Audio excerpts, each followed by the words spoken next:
Hey guys, hope you're doing well. So, although we had our February call for video production group, I felt that call was a little bit rushed because I was trying to cramp in so many things under an hour, and I went over time a little bit, and I forgot to cover a couple things there as well. So I'm recording this new call to cover these items on this agenda. I also got a good feedback that hey, since we as a group meet only once a month, why not just use that time as more of a discussion? These kind of tutorials, this can be just recorded as a separate video and we'll watch it. But in the actual call that we meet once a month, we can talk about things like what's working well, what are some challenges, do you have some ideas, or have you had this experience before?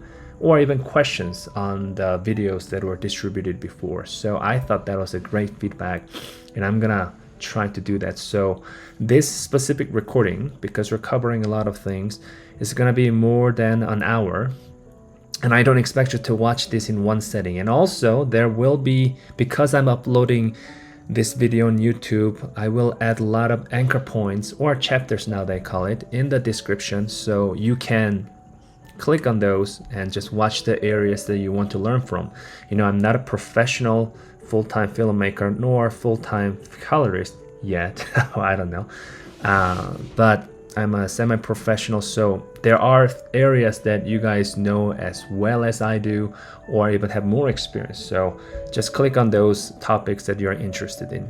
For example, next call I was going to cover, as you can see at the bottom of this agenda, audio editing and slow motion, because those are the two things that many of you have requested for me to cover. But as I talked about that great feedback, instead of we spend our entire hour next month to just cover all this and me just showing tutorial, I'll try to just create some preferably shorter videos that time, and you guys can watch ahead and practice on your own. And then on the call, we can talk about either questions about those topics or other topics. So yeah. Speaking of practice, when you're watching this video, especially the actual editing tips like keyframes and transitions that we'll cover, including motion graphics templates, if you don't have any experience in those areas, it is really important, as you'd agree, that you pause the video and practice at the same time. If you just watch it and like, oh yeah, I get the idea, you'll forget it probably in a couple days. It's just how most human brains are. So yeah, please, if you're watching this, especially the actual tips and tricks, pause the video, practice on your own. Otherwise you won't have it, meaning you just won't get it as your skill.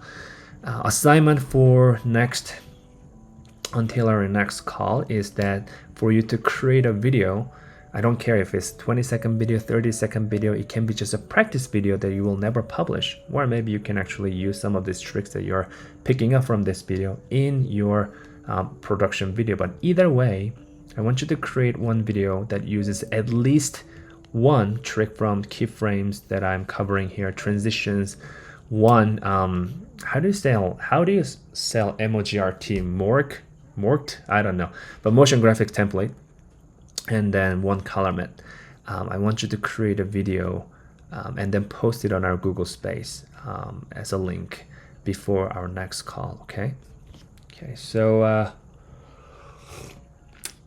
let's get started. First, we're gonna cover white balance and color correction.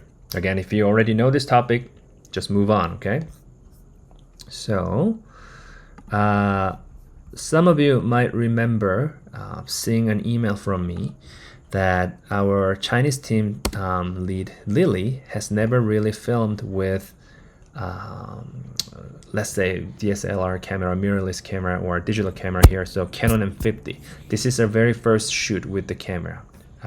You can see that her skin is way too yellow, and things are just overall yellow, right, because of the white balance.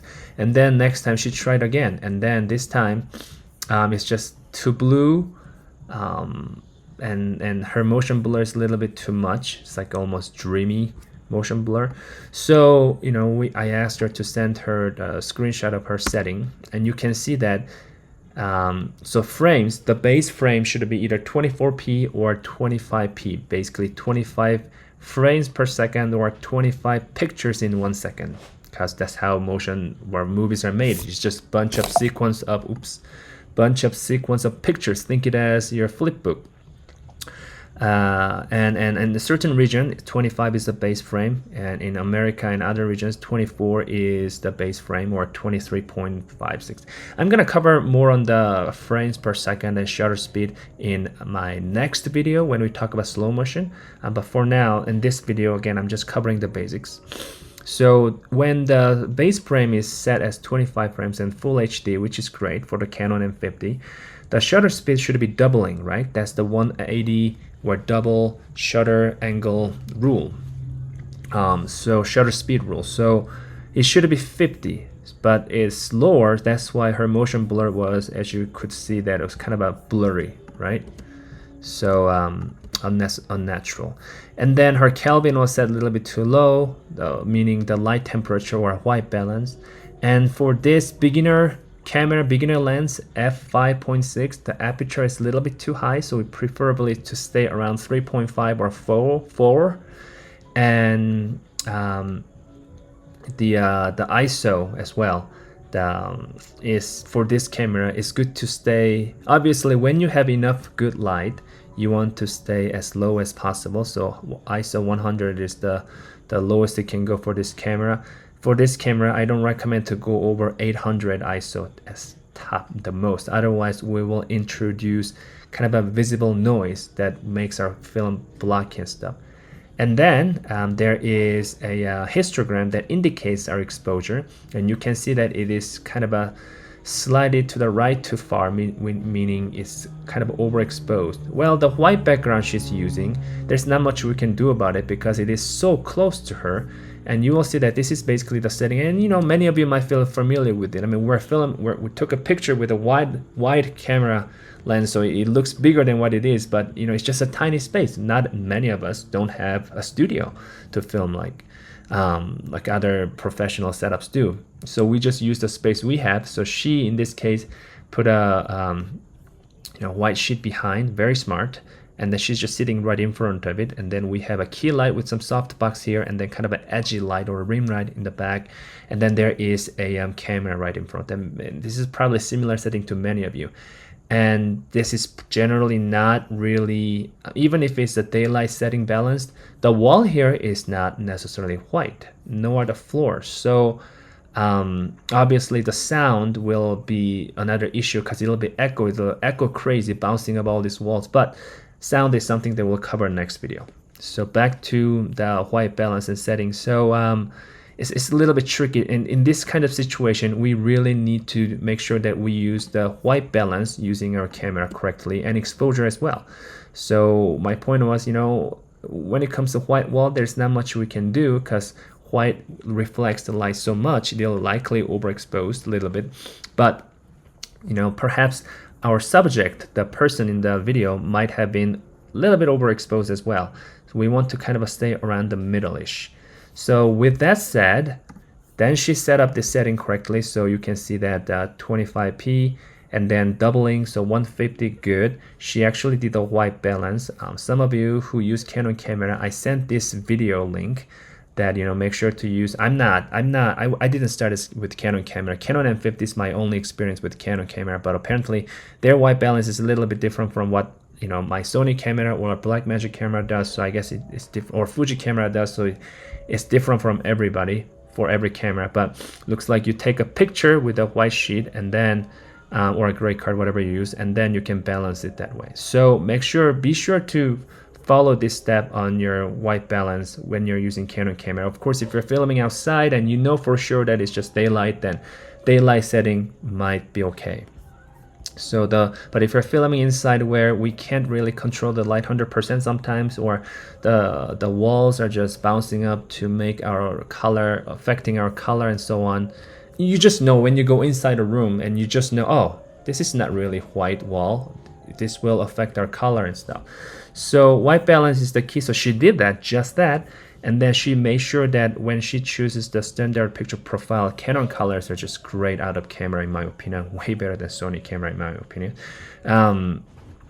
She made sure that the digital sharpening is not all the way to 4 but or 6 or whatever that baseline is, but you know, kind of a lower 1 or 2. So she lowered that. We want to make sure the camera doesn't sharpen the footage. Maybe if you have a really nice camera, maybe things are a little different. For most of our beginning camera, we don't want camera to sharpen the footage. That's why many smartphone cameras suffer, because they just by default try to sharpen the image, especially when there's not enough light.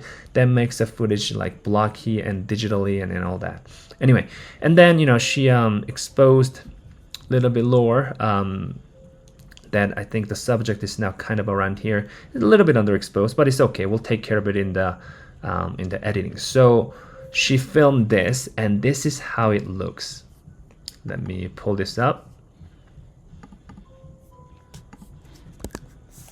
Oops. I think this looks way better than what she originally did.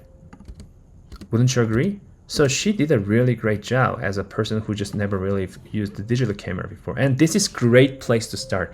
I mean, if I'm out of time, I can just use this as it is. Maybe I will correct the exposure a little bit.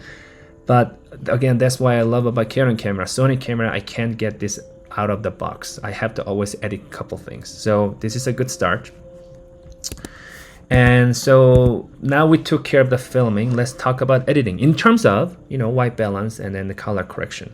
So I'm on the color workspace, but this is kind of a customized color space. I added an effect channel or panel here. Basically, that's all I did.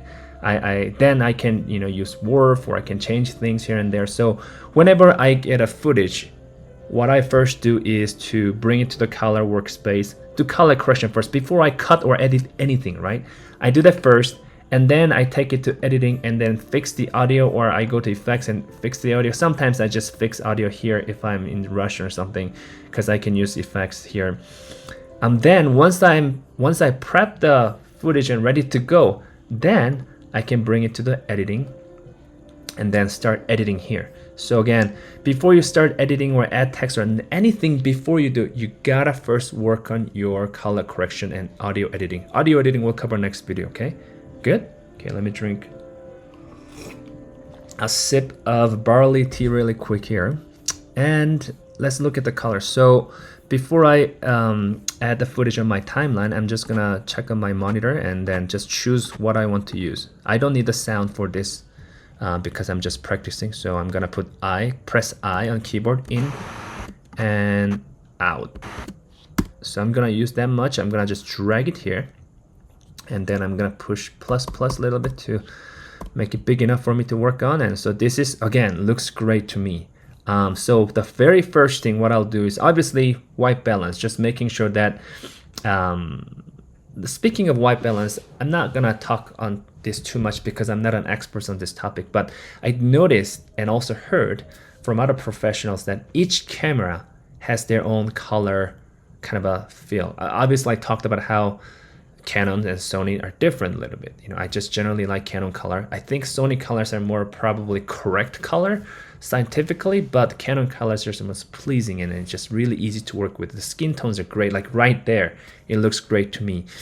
But depending on what lens you use also. So as a Sony shooter, if I use temporal lens, I figure that it has a little bit of like a orange shift or yellow shift or sometimes on my footage. If I use Sigma lens, then it has a little bit more blue and cold shift and stuff. So the camera will have their own color feel to it.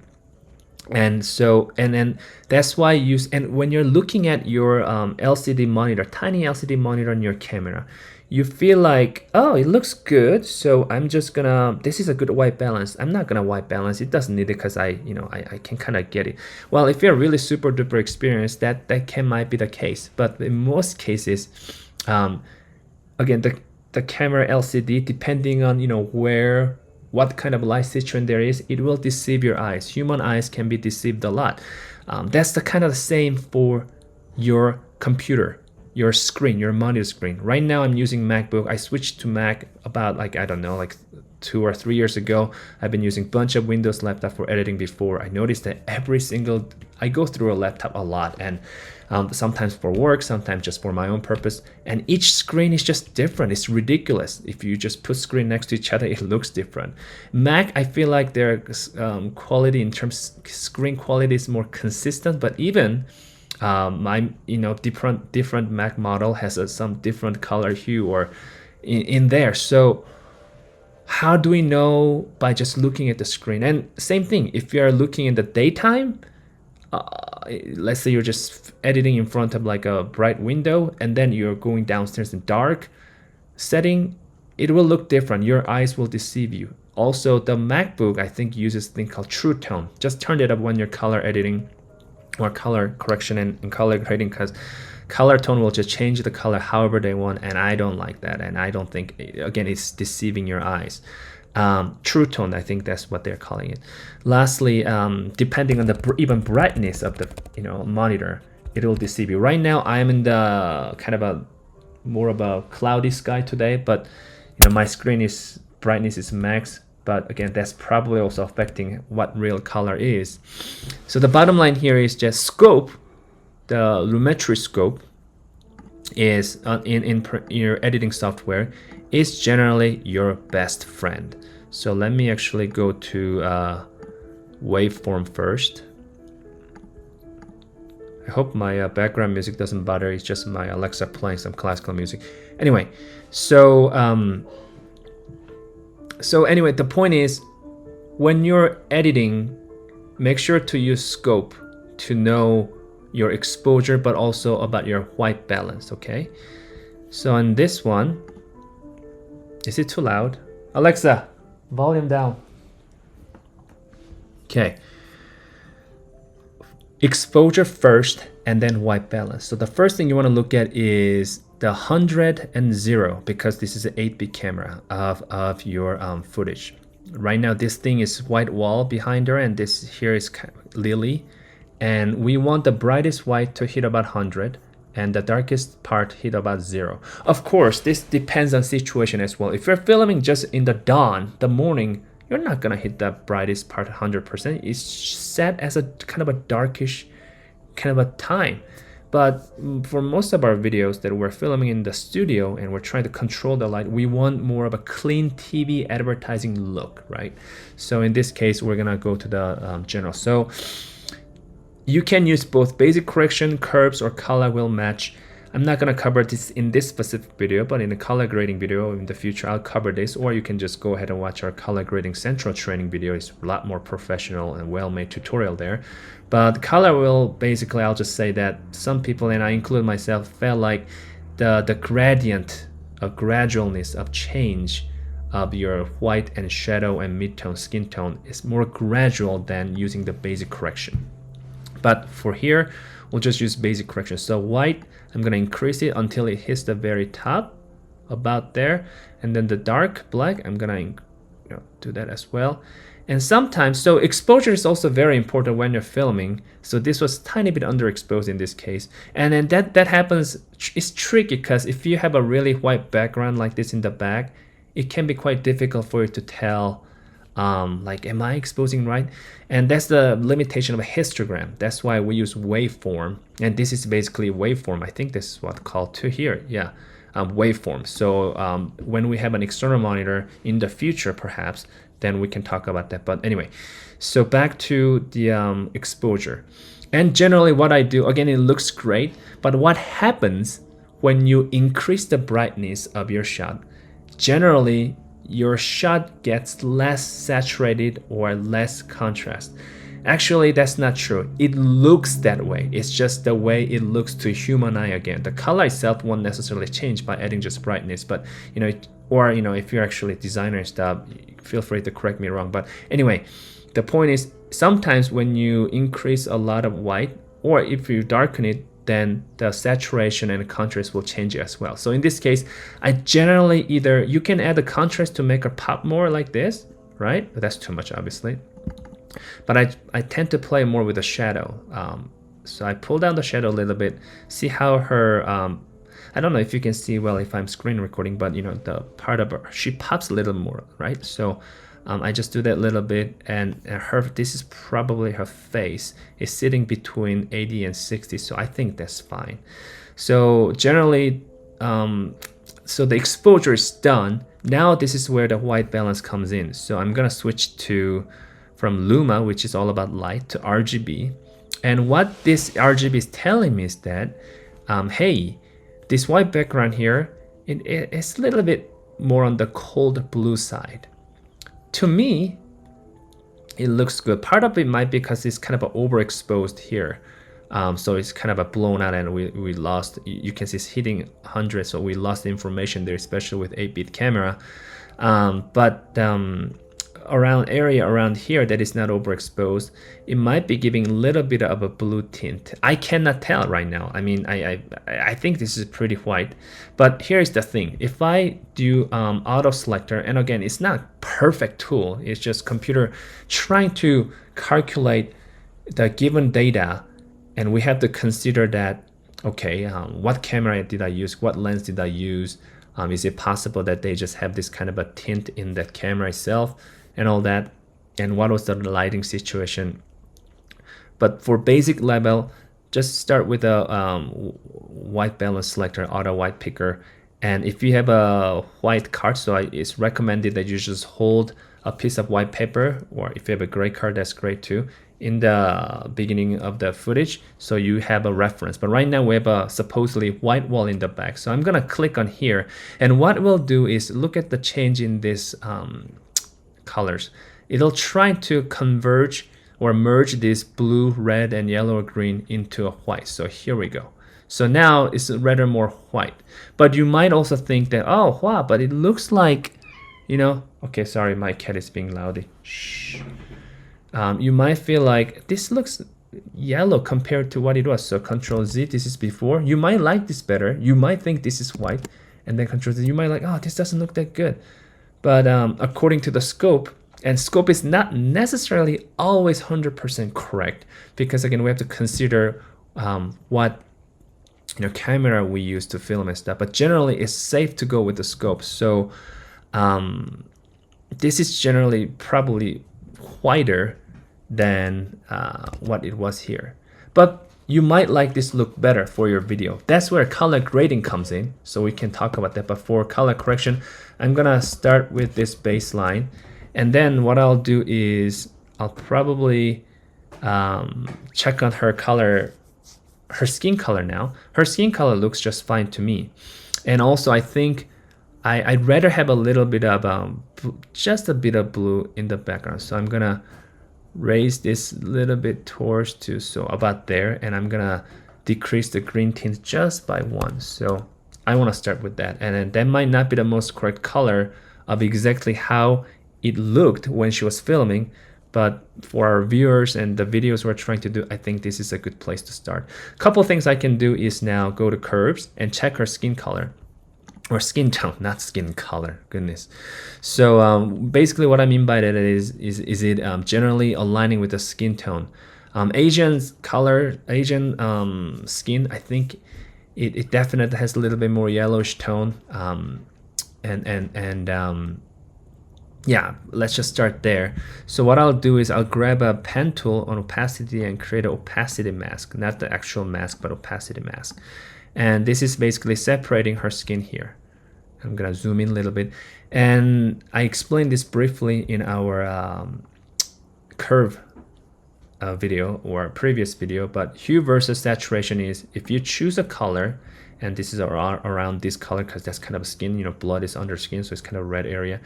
If you adjust this, obviously this will change how saturated are you, like super red, or are you like super pale. So that's not what we're gonna do here.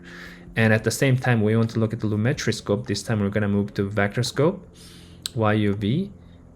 It's gonna take some time to load. So while it's loading, hue versus hue is basically color versus color. So we want to actually change that color. So I'm gonna choose the color again. Is it gonna load ever? Maybe I should come back to, yes, there it is. So I'm gonna choose the color, and then depending on, look, so there is our what do you call the vector scope and skin tone. So here's the skin tone line. And so you can see that this is a little bit red, and I'm actually okay with that. But if I rather want to align more with the skin tone, instead of going too much down, then she'll be all green. I will adjust. So I'll do this one more time. I'll just ever so slightly down, like tiny bit. And now this is a little bit more aligned. And if I want to go back and get rid of the opacity, 100%, whoops, sorry. Then let's see, before, after. You can't really tell the difference because I don't think I really did anything. So I'm gonna bring it down just a bit. Let's see if we can tell the change. So yeah, I took out a little bit of red on her skin, and I think that's okay. From there, then we can start color grading, add more colors to general scene and all that. One more thing I can do is, especially when we're using a white background, you might want to just try to keep the white as possible. One thing you can do is using the saturation versus saturation. So this will only worry about not any color, but just how saturated colors are. And white is usually, you know, obviously least saturated. So I'm just gonna click and grab the white, and so that's why it's in the beginning of the graph. If I double click, let's see what happens if I choose black. Oh, that doesn't really do much. So white and black are, this is something that I kind of forgot. But if I choose green or something more red, it'll be more in the middle. So it's growing up on me. I mean, growing up on the scale. But I guess both black and white are considered as a desaturated. So I'm gonna choose white, and then I'm gonna bring it down to kind of a cleanup. So you can kind of see the difference between here and there. I'm not gonna do too much. So if you have a white background, that's something you can do. One thing about the skin tone or hue versus hue, however, I didn't necessarily actually use a Lumetri color, use a mask that is gonna just only stay in this region. Meaning, if you have a background that has the same color tone as her skin tone, or whatever the color you're actually changing in hue versus hue, and if you start changing it, the whole scenery will change. Like if you're changing this skin tone color, and if you have a skin tone color here, obviously that's why you want to avoid the background that is looking same as your subject, because you know obviously you want your subject to pop. And in that case, we'll have to wear a mask, have her inside a mask, and then mask her and then track it. But that's again for a different video. So I think that's good. So let's look at the before and after. And again, you might just like the previous shot, because that's kind of a Canon just doing its own thing to color grade everything ahead, like using their color profile, right? So, but from here, then we can go, you know, one quick test. If I just type white text, let's see what happens. So white, and you can barely see it right now. Let me change the text size. Here we go. You can't really see it because it is relatively white. Thus, you know, even though it might not look, whoa, what did I just do? Okay, to you. If I change that white balance off, then you can clearly see the white text better. Again, so that means the background is not really white. But again, for your video, you might want to make it not so white. And we're gonna talk about the lighting and then the set a little bit more to just make sure what we can do to just achieve a really good looking white. And I have some examples here. I feel like I'm stuttering a little bit, so I better drink a little bit more tea. Okay, so we are done with a color correction. Then from here, we can start adding an adjustment layer, which we're not gonna really cover in this video, but I'm now in the realm of color grading. And then we can make some changes here and there. I can go to choose the LUTs I like. Let's see. You know what? I'm just gonna choose one. And maybe I don't like this LUT. Then we'll change to something else. maybe then highlight, you know, what kind of a highlight tint we want to give. Maybe I want to give a little bit blue now to compensate the original scene. So now, okay, so you can play around, and then at the same time you can give some more warmth in the shadow. If your footage is a little bit too soft because the filmmaker graciously just didn't add the digital sharpening the footage, then we can increase the sharpen, and then you know, basically that's it. We can add some saturation if there's need. I don't think there's need for that. It might be good. So there we go. That's basically the white balance and color correction that I wanted to cover in this part. Next is a little bit on an equipment list. So we talked about the importance of really filming. You know, it's best that we just get a good footage to start with rather than relying too heavily on editing, right? So on the equipment list, I think I kind of covered some of this.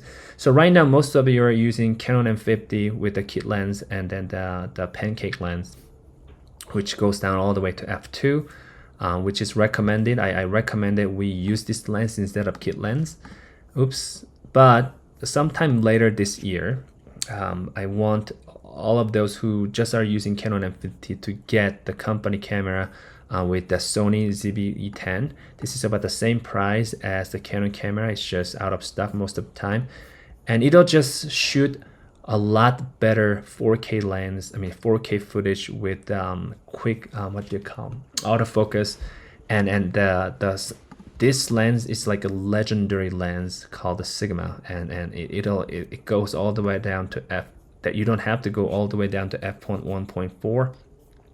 But that is something that we want to get you so that you can really comfortably film 4K footage. And many of you now have Mac One Air, which is really good for just basic general 4K editing. Of course, if you throw a lot of After Effects and stuff, no, it won't work. But for general 4K footage editing, this is just it's great. So obviously you gotta use external SSD to store your footage on there to work with. But that's kind of the camera we're thinking. And the next one, you know, we want to make sure that you all have a Rode Wireless Go 2, because a situation like this,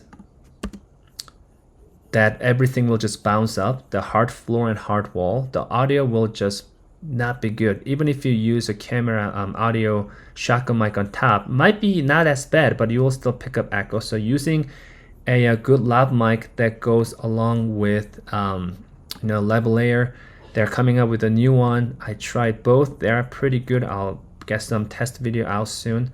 And then if you're outside, you can also get a handle like this. I'll give you some examples in the future, later this video.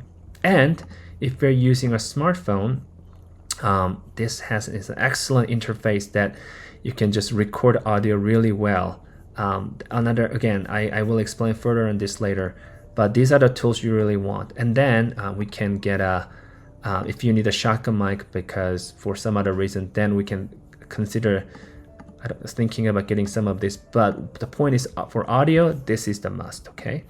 And then when it comes to lighting, many of you are using the Godox 60, which has been, or ML20, which has been wonderful, but it's time to slowly start upgrading because more light, the better. And we don't want things to be too big. And beautiful thing is just technology is getting better and better.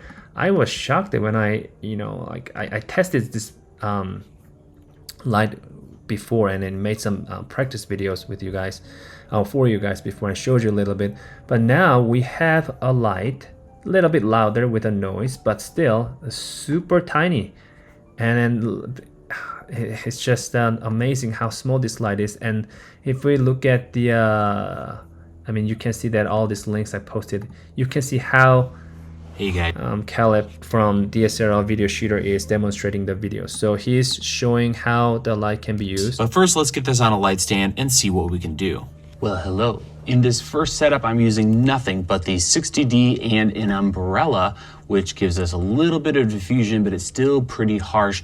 I'm not wild about this, but it's a really affordable setup. Yeah, it's an affordable setup. Obviously, you don't want a harsh shadow on your side, generally speaking, unless you're making a moody video.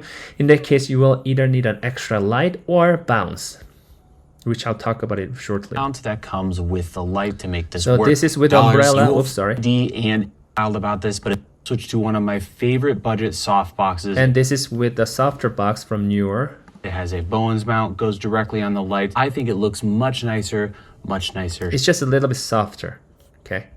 Shadows, and now I can add a foam board to this side of my face, and that'll be using a MOGRT 60D. Now let's take things. So this one is now with a fill, either fill light or a bounce. So you know, you can see that there isn't as much harsh shadow as it was.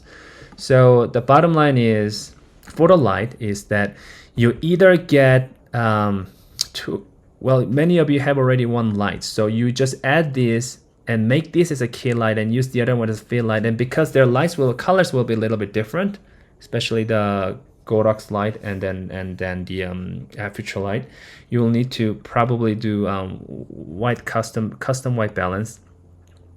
And then you can get an umbrella for a diffusion. You can also get a softbox like this. Has to have a Bowens mount for aperture light. And then yeah, I think those are some options I listed here. For the bouncer, if you're just using one light and then want to bounce up because you're filming in a relatively smaller area, or you just don't want to have two lights, like gosh, I just want to keep it simple, then feel free to use a bounce. You place it somewhere, and you might need to be creative how you're gonna set a bouncer. So just bounce it up from either white or the what do you call this, kind of silver. Or you can just go to your local hardware store and get a foam board like this, and then just cut it in half or however you want, and just place it somewhere next to you that is out of the camera frame, and then just bounce it off. Then that'll work too as well. So you just gotta be creative. You just gotta try it out, look at the footage, and then try a different way. You might, I use my daughter as my model all the time to get the good lighting. Like let's see, where was the light test? So you can see that I was doing in my garage with her. So this is with setup. This is basically. So this is the little bit overboard because I do have done a lot of production before. So I'm basically using some sort of different bounce, right? But this is a one light situation where I'm using aperture 100D and adjusting the light, and I'm just bouncing it up. She's holding the white pepper, so I can just use it as a quick reference for the white balance. And that's what I did. But you can still see some shadow here. It's not too bad.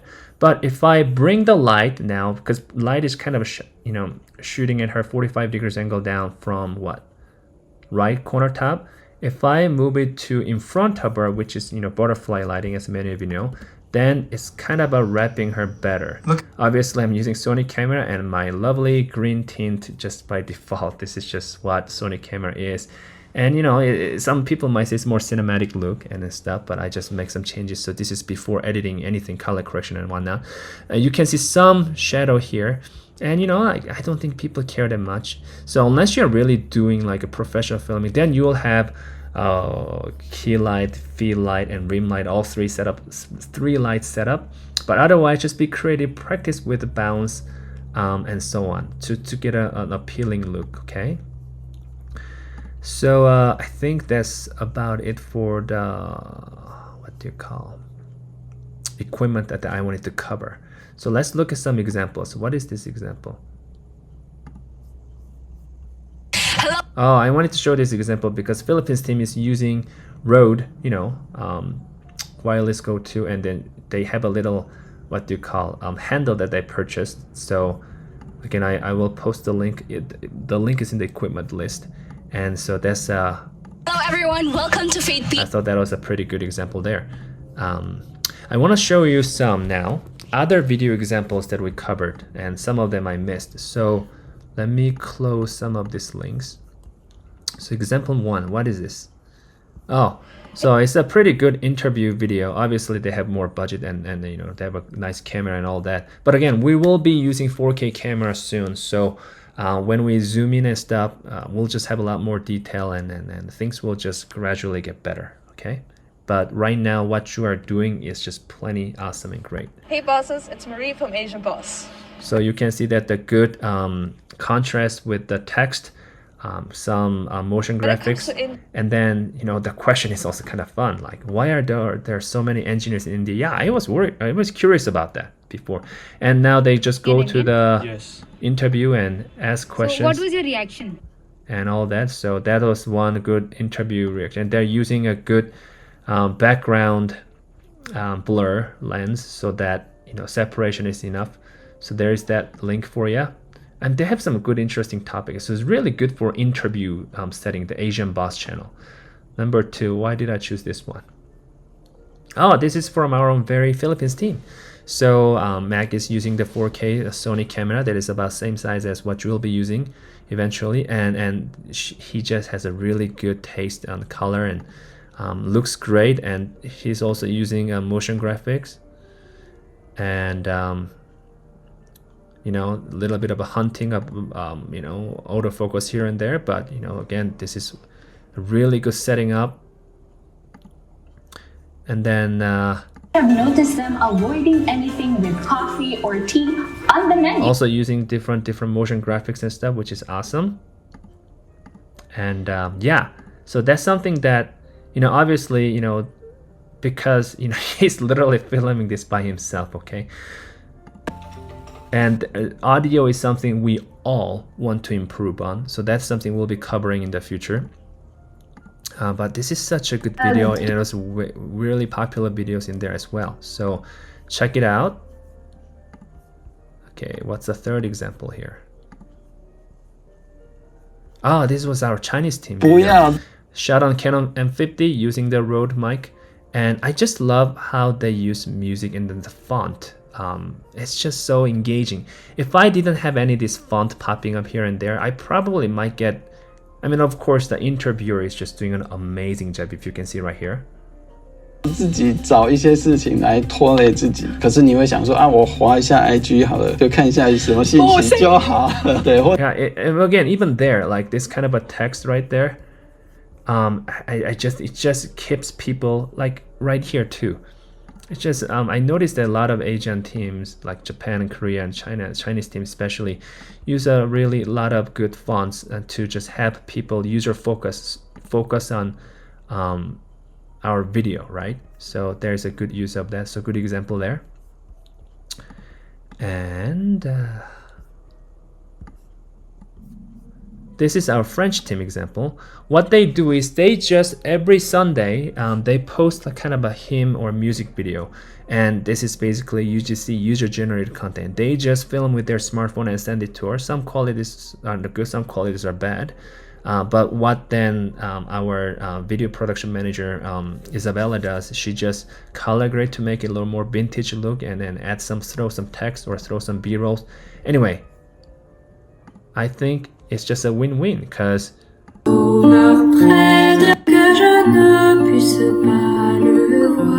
it just sounds good and then looks good.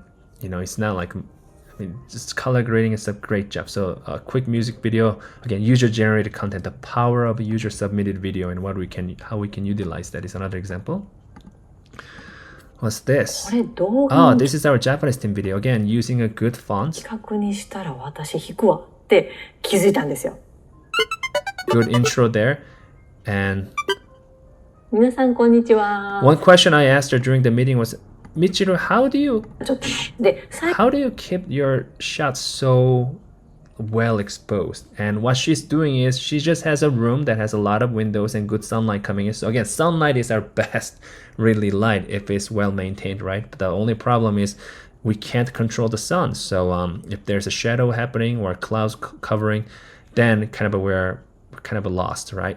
But using this this is kind of a big reflector or softbox, and it's just when the light is good, the video feels just so clean and look good. So that one example up there. It's just great how much we have evolved compared to, I don't even know, even like 3 years ago. It's amazing. Oh, so this is a Korea team. So Korea team uses Zoom to interview this church member. And because Zoom doesn't necessarily have the highest quality, so what Zoom recording, I mean, so she used she just YouTube all this trick, like how do I add this kind of text and montage here to make it look interesting. And also on intro, they beep out a certain keyword that people are interested to watch. So I just think that, yeah, it's just a really good use of image and text, and yeah, very good. How to make best out of a Zoom recording call, okay? Interview call. Something to think about. Oh, so this is something that I wanted to talk about. So for those of you who watched the video or on the call, we talked about the color matte, really, right? So for us to just, I'm not necessarily saying the way this video editor did is the best way to utilize the text, but the text really pops. This video itself is actually a pretty fun video, like how you should spend your morning. But win the day, you have to win the first hour. If you want to win the day, you have to win the first hour of the day, right? Because there's something called the science of... Basically he's saying don't look at your phone. And I mean, before he said that, I tried to not look at my phone or email in the morning, and try to, obviously, like many of you, try to read scriptures and stuff. But so when there is a voice or b-roll or speech, it can be conference and stuff, we put some color matte there, gray color matte, and then add a text, white text, and it'll just pop better, right? And then basically what he does is he's adding his own voice. So the video editor is adding his voice with the, so some idea of example of how to use color matte and then the text, and we can think about this can be general conference or local like leaders visit and speech and stuff, we can utilize and stuff and add our own voice and stuff. So here's that example.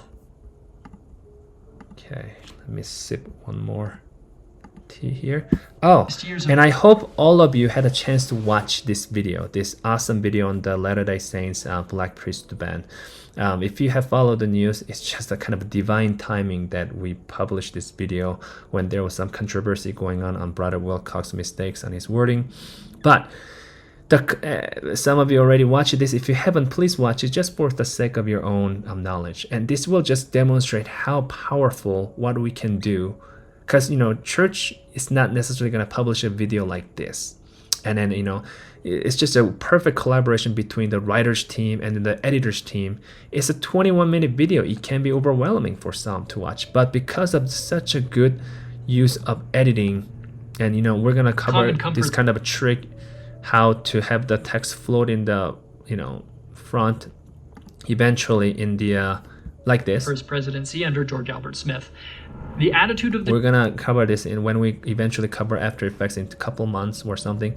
But because of the good sound design and then in the footage and B-roll and stuff, users just get more into the video, right? That's what we're trying to do. If we have a great content and we're trying to deliver that visually, and so just editing and filming is very important. Anyway, that's what I wanted to show you. I'm gonna go over some of the tricks that was used on this later this video. So that's a good example. What's this video? Oh yeah, this is one of the videos that I thought we could try as almost like our assignment, something similar to this. So look. Okay, that was way too loud. Sorry guys. It's just the way they use the text and then the contrast with, I'm sure there's a little bit of color matte probably placed either around the font or the whole footage.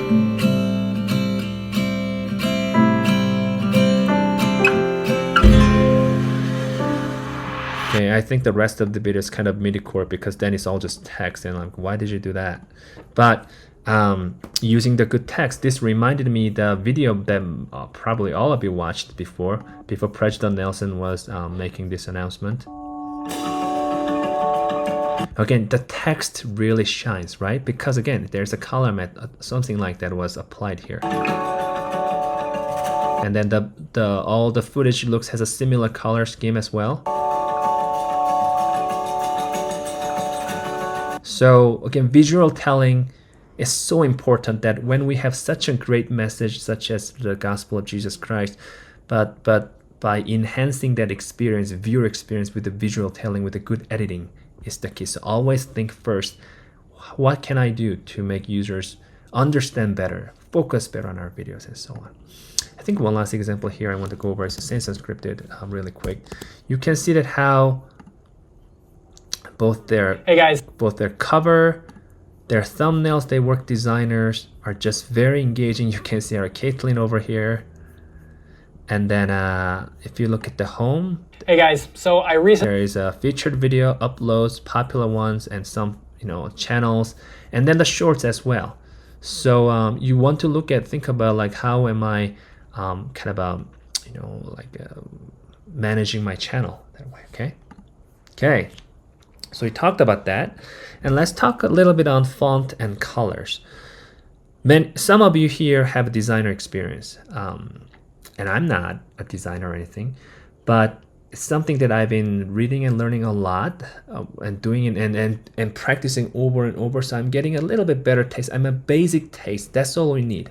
A basic or intermediate level of understanding of a good use of font and design. Because I think when we look at all our videos on our international teams, there are some teams, I think, that are still not yet, especially video management or video production to crews, that are not super experienced with fonts and colors. So that is something we just have to learn from, get feedback, or look for. So if you go here, this link, I shared this with you before, but typography. So check out the video here, right? It'll give you the difference between typography. On the web, typography text for word and intimidating. Big difference to the main. So there is a serif video font part of the list. And then there is a sans serif font, meaning it doesn't have those little stroke at the end, like make it a little bit more, not as professional, but not necessarily professional, not as kind of serious or look kind of elegant, but more and then there's a mono. So look at the fonts, go through this. You have a Google fonts you can go to and just choose, I don't know, just choose serif this time, and kind of look at the what do you call, go by trending and stuff. Look at these different fonts, different stuff, and then you can just download them as well. Download a family, double click and install, and start using it on your Premiere Pro or Canva or whatnot. And we also have now the Envato elements, where you have a bunch of different fonts. I think I shared some video, maybe I shared with just the community managers. Let's see. Did I just poke my nose while I'm recording this video? Anyway, that we have, they've downloaded a lot of different fonts for different various purposes. So something you just have to try it out, and there are some guidelines here, right? The same thing with the color. Color, just watch the video here and kind of get an idea. By just looking at it, oh, so there's a color wheel. Oh, so different colors have a different complementary and then a contrast color. You will never memorize. I just can never memorize this unless I actually start. Okay, I'm using the yellow or green. Can I try something like this and actually put it on and get some feedback and so on. So Coolers.co, you can create a free account. They have some really good color palettes that you can just kind of enter your color, or you can just generate color palette in Google and then just find different setup and use them. Okay. So something for you to, I think you should just kind of get a better idea and so on. One more example I wanted to show you that I forgot was, I talked about the Netflix series, documentary series Abstract, where the first season is free, right? And okay. And because we're gonna try to film some documentary this year, I really think it will be beneficial for you to kind of look at how different, you can just watch the first one even, or just go through things and I like this topic better than others. So pick one, but I just love how the camera move and the use of different tools and graphics that just made things, I think I haven't noticed anything that is R-rated here really, so you should be safe to watch. Yeah, so give it a look for a legit documentary look, as we're trying to come up with one documentary sometime this year, okay, for each team. whether it's combined efforts or separate efforts. Okay, so we talked about color correction, went over some equipment list, some video examples out there, and we looked at the importance of font and colors. Now let's look at the actual editing part, editing tips, keyframes, transitions, and so on. All right, let's talk about some basic keyframe and transition edits and such. So I'm going to use this test footage. And in the very beginning of the footage, and if I zoom in all the way here, you will see that when I place it at the very beginning, what it's showing is this blue highlighted area. It's showing me one picture, one frame. So if I go at the very end of this footage, again, footages are basically just a bunch of sequence of photos. So 25 frames per second is 25 pictures in 1 second. So if I go at the very end, you will, excuse me, you will see that it's showing me the next footage, the beginning of the next footage. Right now there's nothing, but if I put it in here, and by the way, this is a 4K footage, so the timeline is set to the 4K footage. Sequence is set, the project sequence is set for that. So for 1080p, obviously it's 1/4 of the scale. I will just scale to the frame size, and now it's just got bigger. The quality might be lost a little bit, but that's what we do. And anyway, we'll be exporting it in 1080, so this is okay. So I just wanted to, let you know that in case you're wondering, hey, when I'm at the end of footage, why do I see black screen? That's why, okay? So here at the very beginning, we will go to the effect control, click the footage again, and start the key marker here. And at the very end, so I'm not really playing here, I'm playing in this area, right? I'll just move to the frame at the very end. And since at the very end, I can't really see my footage, so I'm just gonna move to the one frame before the end of the footage. But again, I am still covering the very last picture, last scene of this movie footage. What I'll do is I will place one more footage there. Keyframe there. And then I'll increase by, I don't know, like 2%, 100%, so twice. So I'll just enter 200. Now, if we just play the footage, then it'll just, oops, let me zoom out a little bit. If I play from here, then this is basically what's happening. However, what we also want to get familiar with, because keyframe is really important if you want to move your image, text, or all sort of other video footage and stuff, keyframe is the way to go. It just animates everything, right? And keyframe is something you will be using a lot when you're using After Effects in the future.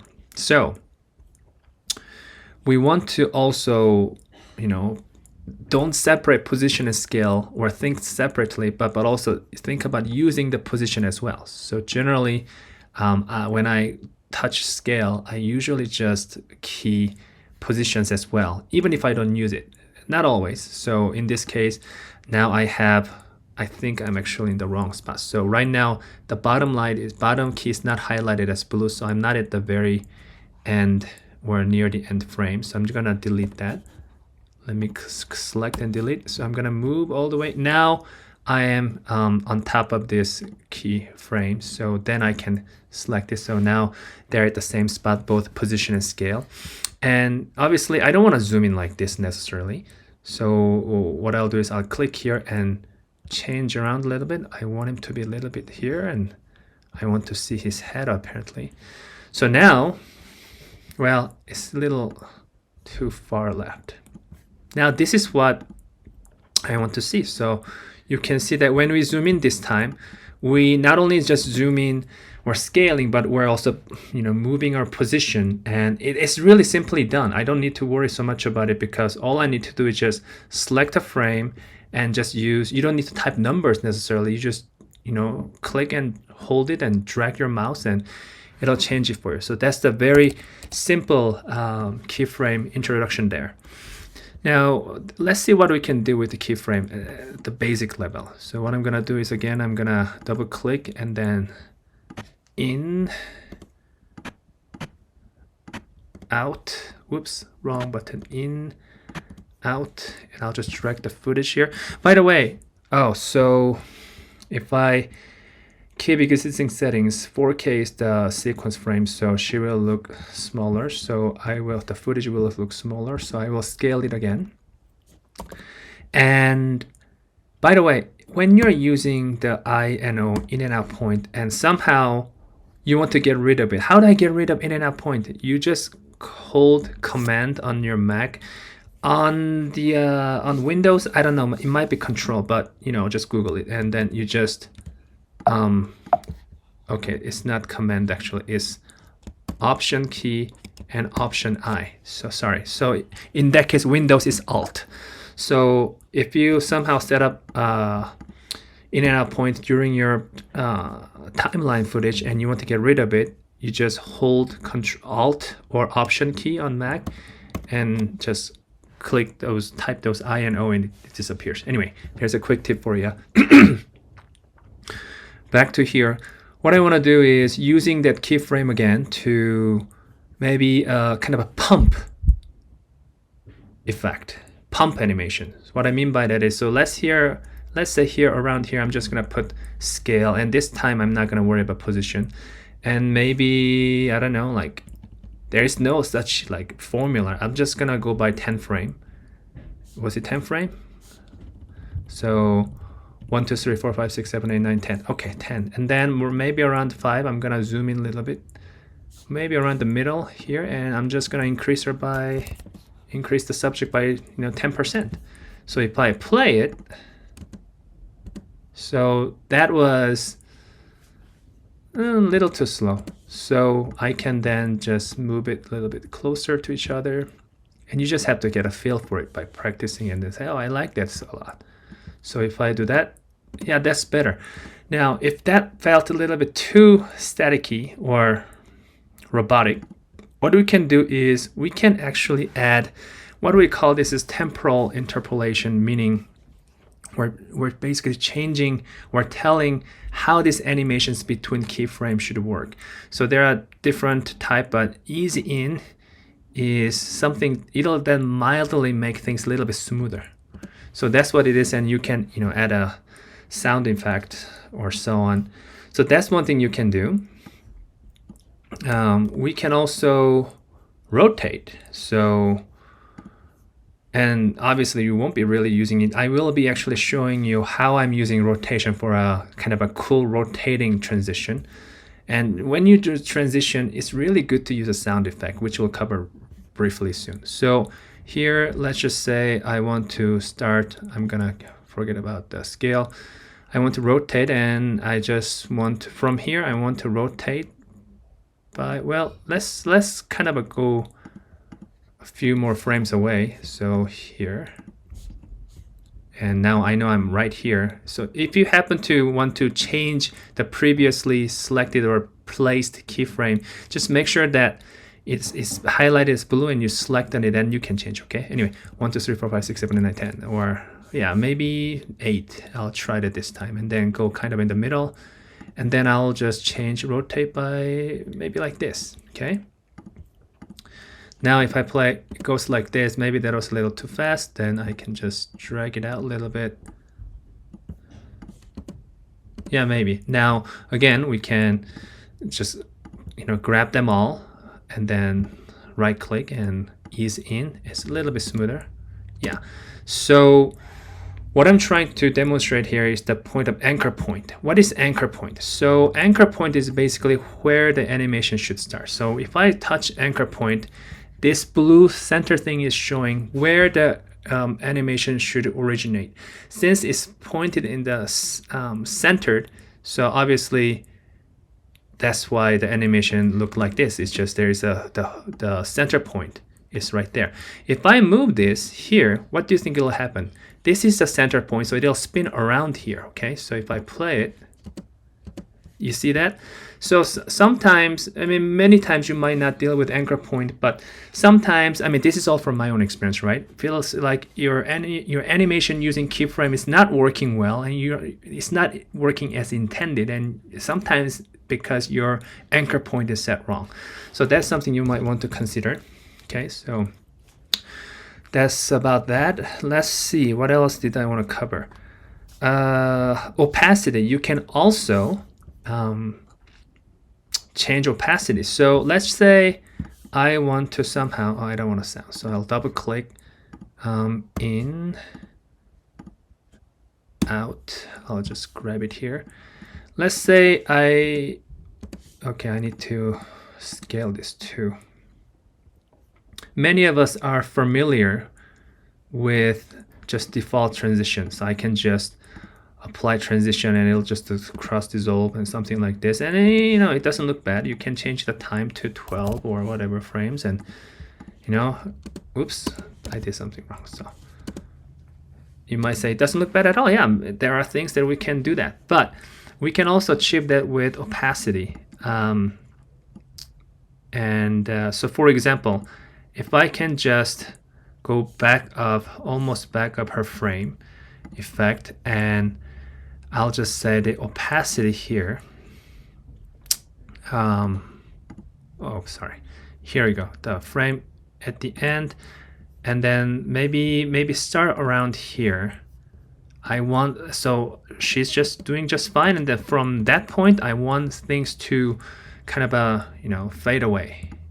So again, now it's blue highlighted. I'm gonna click on it to make the change. I'm gonna take that to 0%, and then she will.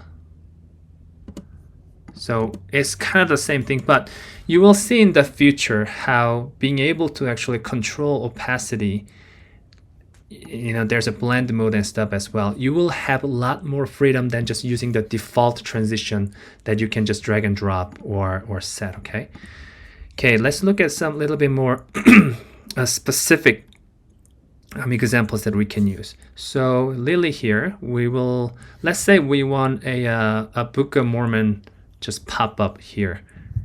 It just appears from the left side and then come in and then it just shows up with some sound effect. Let's do all of that. So I'm gonna go to Google and I'll just type in Book of Mormon. Can't even spell that. And I'll just click images and let's see. This looks good. So I will download it. Save link, not save link, my bad. Okay. I'll download it. And what you can do is go to your Canva account. You all should have free access to Canva with our Nonprofit Pro account. Create a design. I'll just go simple, something like this. You can of course set your own dimension. Let's see there. Oops, sorry. I'm gonna just drag it here. And clearly this is not transparent background because you can see this background there. All you do is just, here it is. Click the middle image and then edit image and click background remover. And it'll just delete the background image beautifully, nicely. So I'll just scale back a little bit and I'll just download it. Transparent background. And you can do pretty much anything. So for example, if I happen to like this image, I'll just download for free and I'll do the exactly same thing. I will go to right here and just drag the image here. And I will just make it bigger to fill the screen. And I will just do that function again, background remover. It might take a little bit more because it's more complicated image. But technology is great. It's getting faster and easier, and voila, right there. And I can just download it in transparent background and I can use it right away. So we want to use the Book of Mormon image in this example. So I go back to where I was and I will import. I should have moved that to my source folder. Well, I'll be lazy this time, but don't ever. Well, I can still do it. Let's just do it. And no, that's not the image. I'm actually looking for the downloaded image, which is right here. And the name is also untitled. That's horrible. Transparent. And I will drag it here. And I will first position where I want it to be. So in this case, obviously I can just use this to move it, but I'll just move where I want it to be. So I want it to appear like this, whoosh. And to make it a little bit more organic, which we kind of covered in the last year's video if you watch this one, we want it to come out here and then go to the direction a little bit further and then come back. So it's almost like a brake animation, like the car is hitting brake, and then, you know, because of the gravity, is that gravity? You go a little bit forward and then come back to where it's supposed to be. So that's what we're gonna try to achieve. So obviously we will mainly play with the position. So we will have this image, let's say we want it to stay here until here after it pops up. So this is where you want it to be.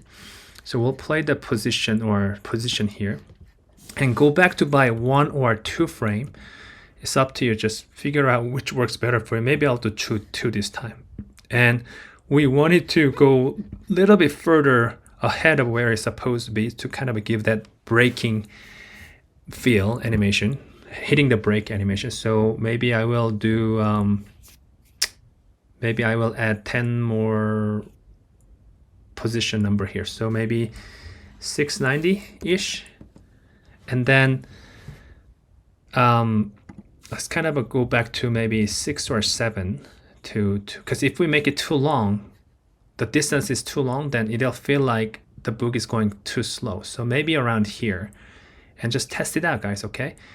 And we'll put another keyframe here. I'm gonna click on it, and the location we want it to appear is all the way from here, so when it's just out of the frame, we can stop there. And now when we play, it looks like this. Yeah. And again, we can always use the temporal interpolation. I don't know, is that the best pronunciation there? But again, to click ease in, and things will look a little bit better, like that. Yeah, maybe we want, maybe I want to move this actually more to 1 frame. So maybe this is better. Yeah. So tried it out. And now what we want to do is add a sound effect. Obviously, we want to start sound effects, a swoosh sound to come in like whoosh, right? Come in when the animation is about to start. So probably around here, and then go to timeline and cut it all the way there. It'll still work just fine. And what we can do is to add a sound effect. So you can obviously go to our Envato and just type swoosh sound or transition sound effect or whatever. You can go to Storyblocks. You can go to YouTube or Google it. But I also have downloaded some sound effect file here, and I'll post it on Google Drive for you to use. They're not really the best ones though. So you can totally look for the Envato and then send me the link to download for you. So I'll try, let's hear this one. That's a little too fast. Sure, I'll try this one. So I'll bring down the swoosh sound here. Okay, I'll just bring this down to the first and second video track. So the sound, as you can see, is kind of around here. So I'll probably move a little bit, and this is how it's gonna work. Something like that, right? So we probably want it to stay a little bit longer, the Book of Mormon. So, and apparently I added some opacity, so I can just delete this. So that's one thing we can do. And again, you can play with position, so it can come from the bottom or top. Just make sure to give organic feel. Just think about the hitting the brake. In fact, we talked about just a couple frames, one frame ahead, and move it to the position where it's continuously as if it's going, and use the temporal interpolation to give easing effect, okay, animation effect. Okay, so that's the using the image pop-in. What about text pop-up? Let's cover that too. So this time we're gonna do text, and this is where I think it's good to bring in or introduce the color matte. So let me get out of this really quick, and let's see.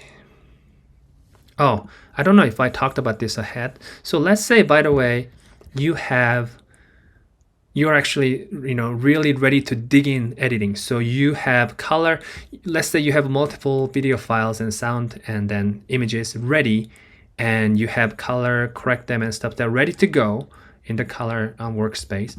And so imagine that there are like maybe 10 or 20 videos, and you place them on top of each other where it needs to be, and it's ready to edit.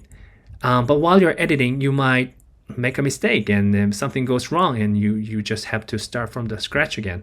In that case, it's always good to have, once you prepped your ingredients laid out for you to cook, you want to duplicate always your sequence as a backup. So if you mess up something, maybe in the future we'll talk about what possibly brings a LUT issue and how LUT can break the footage or certain things, then you can just go back and start from there instead of start from the very beginning. You start from where the ingredients are all prepped for you to ready to go, such as color correction and the sound editing and stuff. Okay, so anyway, back to our original sequence. So adding text.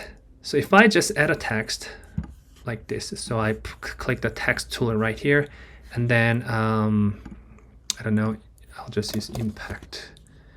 And you can, again, we went over some, what am I trying to say?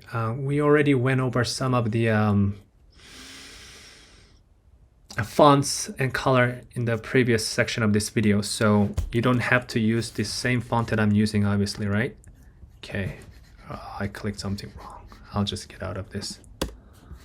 So I don't need essential graphics.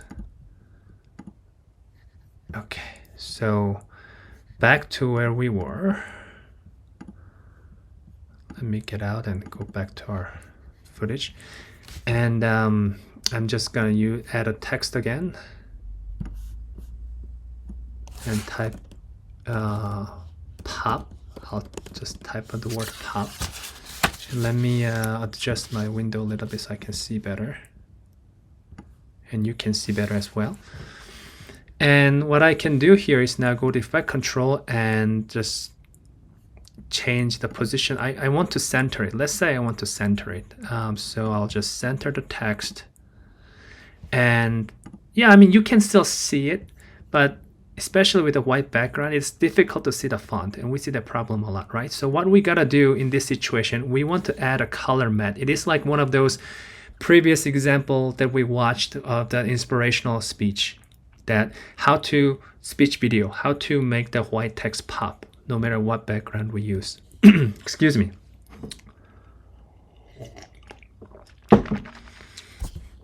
So we go here on our media panel and new item, click color matte and click OK. And this is what Taylor, our headquarters video producer, taught me, the tip, that just choose the color is gray, but the best starting point is basically the Adobe Premiere Pro's UI color. So color picker and click on this gray color, and basically you're good to go.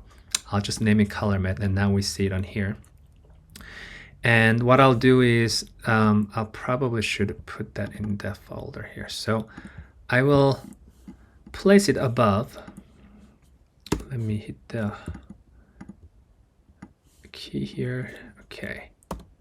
And I will adjust its opacity. So you can start with 65. If you feel like it's too dark, then in this case, I'll just start with 35. And then let's add the text on top of this. So text here, I'll just type in pop. Now it's just a lot easier to see, right? Obviously, we don't want to overuse color matte, and you just want to make sure that if there are areas that your background needs to look clear and pop, obviously you will make different arrangement. But here's the color matte for you, and I can move back where it was, or I can just use position tool to move it around. I can also use a stroke if I want. If you want I don't know, same gray color, then you can do that too. Let's see.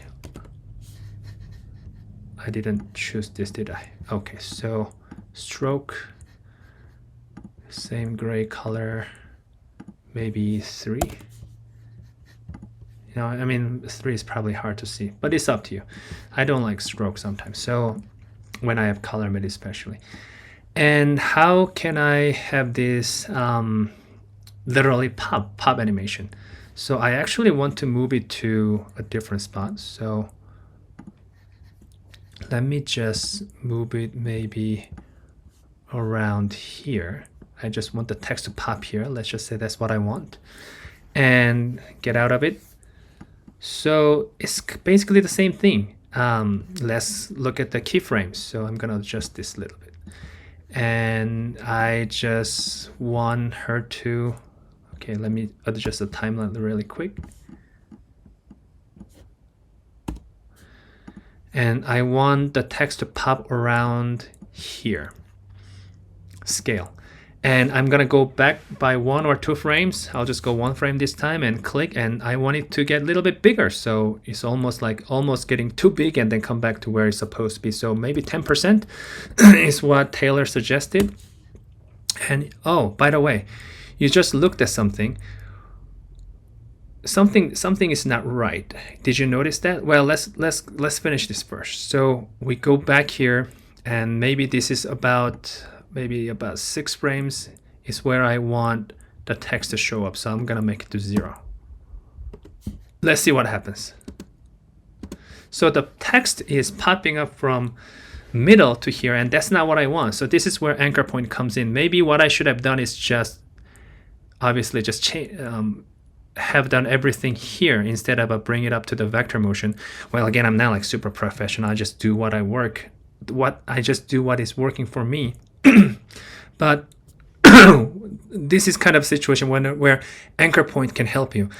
Excuse me, guys. Maybe I talk too much. So if I click on the anchor point while I am here, and I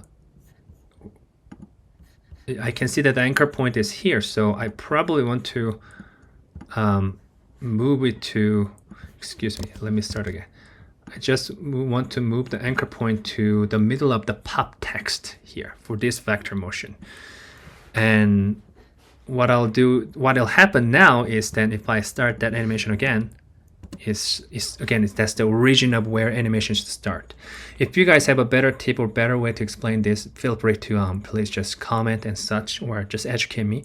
But that's how we can also do a pop animation. And again, to make it more smooth, you can go to the ease in, and hopefully it'll look a little bit smoother, right? Yeah.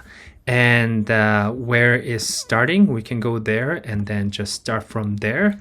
And you can add a sound effect just where it starts. Okay, I'm not gonna add sound effect in this case to save time. Okay, we took care of the text pop in as well. And again, one of the excuse me, video examples I showed you earlier. This part was from our pre-student video from Sense Unscripted. I only showed you briefly, but what I want to achieve is just having 2 separate images appear on the same timeline or same footage or screen, and kind of give a parallax feel of the images moving. Let me just demonstrate. So I'm gonna put this image here. He's looking towards left from my perspective, obviously. And there's another image I found, and this one. Okay, maybe I'll scale it really quick. And that is, by the way, you know the short key to make everything fit in the timeline, or just see the timeline in one shot. It's the backward slash under the delete key. Anyway, so what I'll do here is, whoops, I don't want to text, so I'm gonna go to V, and I'm just gonna move the image out of the way. I'll make it a lot bigger.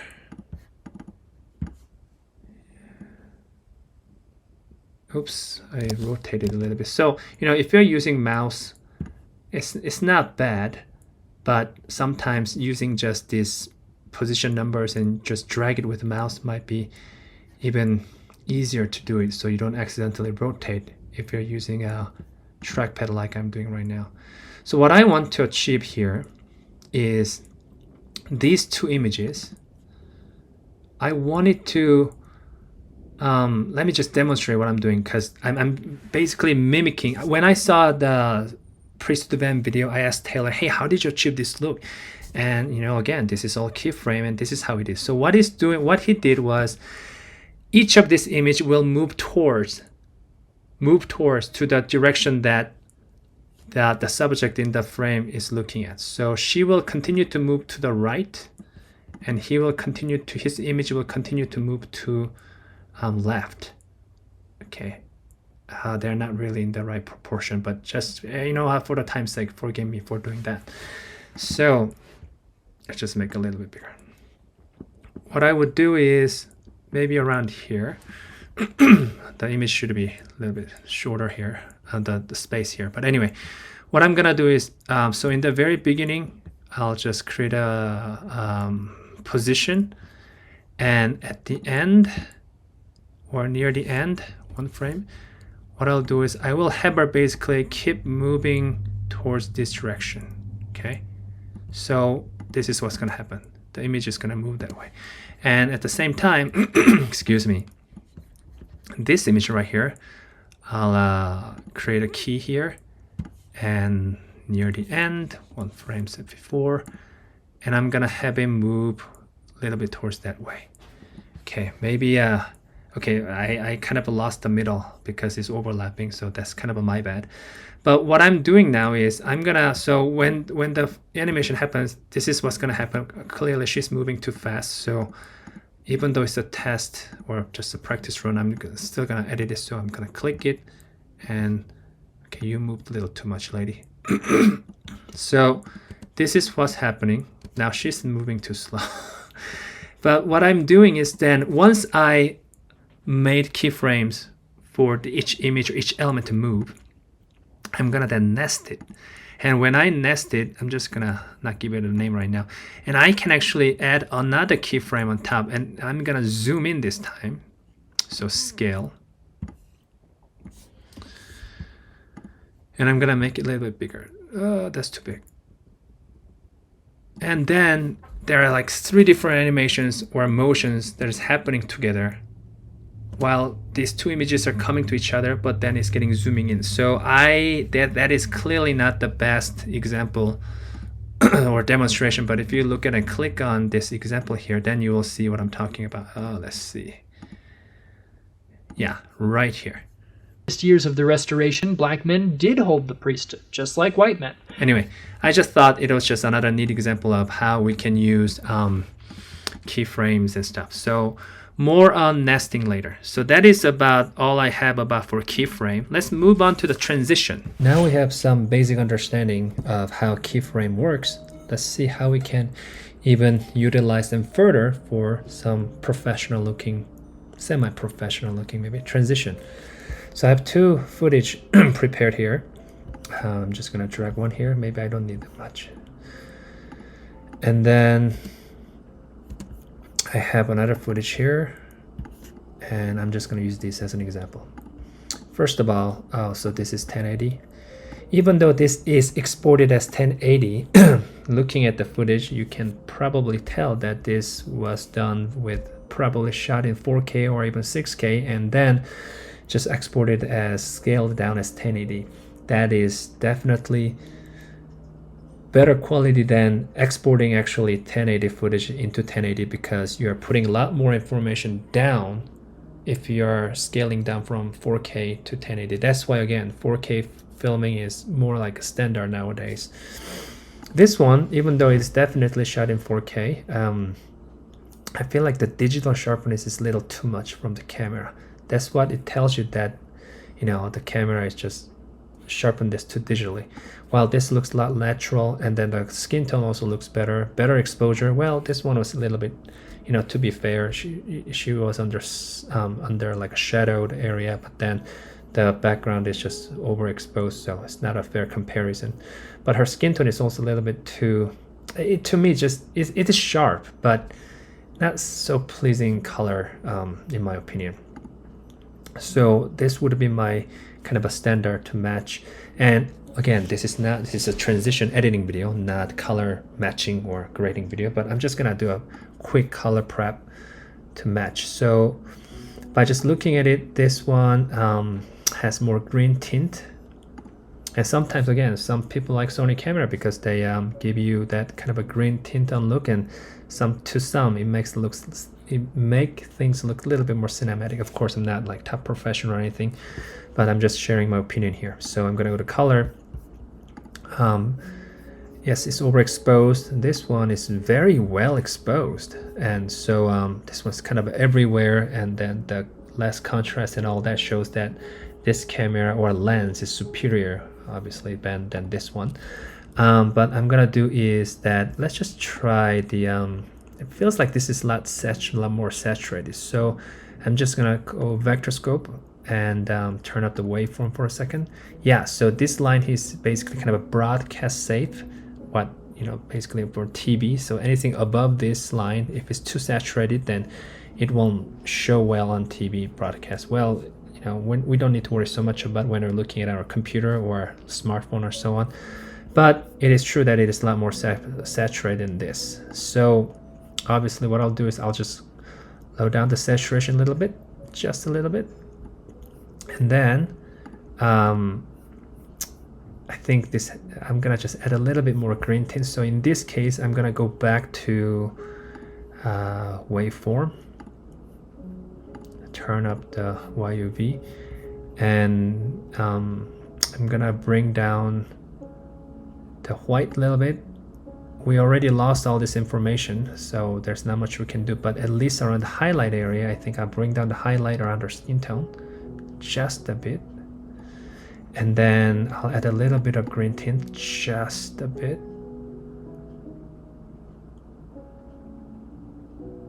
And then rest a bit, maybe I'll add some shadow. And bring down the black just a bit more. And the rest, what I can do is, and this is why some people prefer just wheels, because they feel like it's just the way we bring it down, things are just more gradual. Instead of just adding green tint, I could have just gone to the, again, creative even, and add more green in the highlights. But I can't take forever on here. So I'm gonna move on. What last thing I'll do is just change her color, skin tone.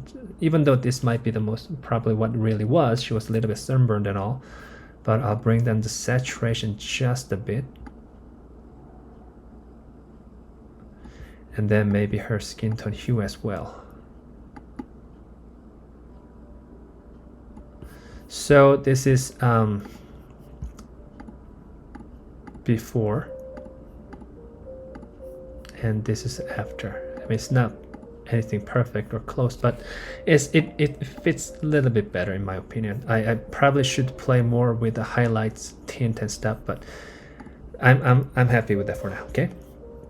So back to the editing transition. So the first transition I'm gonna go over is kind of a white flash transition. And many of you have seen some TV show back then where if you remember the past or something, like a memory scene, then things just kind of go into the white and back to the, there are some transitions you might. So let's give it a shot. So in this one, I'm actually gonna go to the very let's see, effect. I'm gonna go to the very end of the clip actually. So it's showing the next clip, but I'm still in the beginning, in the first footage. I'm gonna first of all go to effect and type level. This keyframe works with the various effects. So level, and under video effects there's a level. So I'm gonna throw one here and throw one there. And back to the editing. So back to the first footage, I'm going to go to the level, and then I'm gonna just play with RGB. RGB is basically red, green, blue. Maybe I can try to, yeah, so I googled RGB color chart, and so RGB is basically, this is the value, 0 to 255, and if I put everything 0 and only leave red only, then 0, 0, then the color will be oops, clearly red. If I do green 255 and red 0, then yeah. If I put everything just back to where it is, then it'll become, you know, white. So, and then hue is color, basically what color are you. Saturation is how saturated, how strong are you, and value is the how bright are you, right? So you can just mess around to get an idea of the color. Here, I'm going to click the RGB white. I'm just gonna play with white input. This might all look scary, just ignore them. I'll just focus on just white input here. So I'm gonna put one here and then go maybe 3 frames, 1, 2, 3. I mean, you can test it out, right? Maybe I'll go 4 this time. And I'll mark another one. And I want it to be normal, but then when it arrives here, in this key right here, so I'm gonna click and it's blue, I'm gonna bring it down to maybe, I don't know, 100 or 70 or whatever. So I'm gonna bring it to 100. What happens is then it just becomes white. And then what I'll do is at the very beginning of this footage, I'm gonna go to the RGB white again, input, and then maybe move 10 frames. And then again, I want it to be start as a white. I need to click here, and then maybe this time I'll do 70. Maybe I should do the same. So here, I'm just gonna go back here and click on here. Instead of 100, I'm gonna bring it down to 70. So what'll happen is this. Something like that, okay? Obviously, you can change the duration and whatnot, but that's just one thing you can play around. That this specific scene is probably not the best way to use. The better way to use transition is either push or kind of a cross dissolve or opacity. But I just wanted to show an example of that. So let's just get rid of levels now. We're done with levels. So that was our first transition example. And you know, if you mess with different colors, you can also introduce different colors and such. So levels are gone. Let me drink really quick. Now what I want to do is, she's kind of this lady's looking at what? The left. And then this lady is also looking at left, so I kind of want them to look at each other in a way. I'm gonna do flip. What is this? I'm still recording, right? I dearly hope so. Levels, no levels. So I'm gonna do flip. I'm going to flip her. This is probably horizontal flip. So yeah, so I think this is good. What I want to do is, basically, I'm gonna actually switch around. So we're gonna start her. And then what I want is, I want this lady to move to the right, the scene to move to the right, while this lady comes from left to right.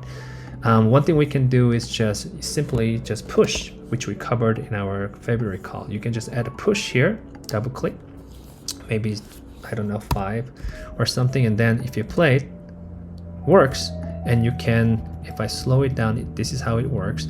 And you can add some sound effect and stuff. But just like we kind of explained before with the text animation or image animation, we, you know, just like how Anton, our Ukrainian video production manager, shared his tip with the text, we want to add some smoothness to it. You know, so with this transition, one thing we can do is a blur.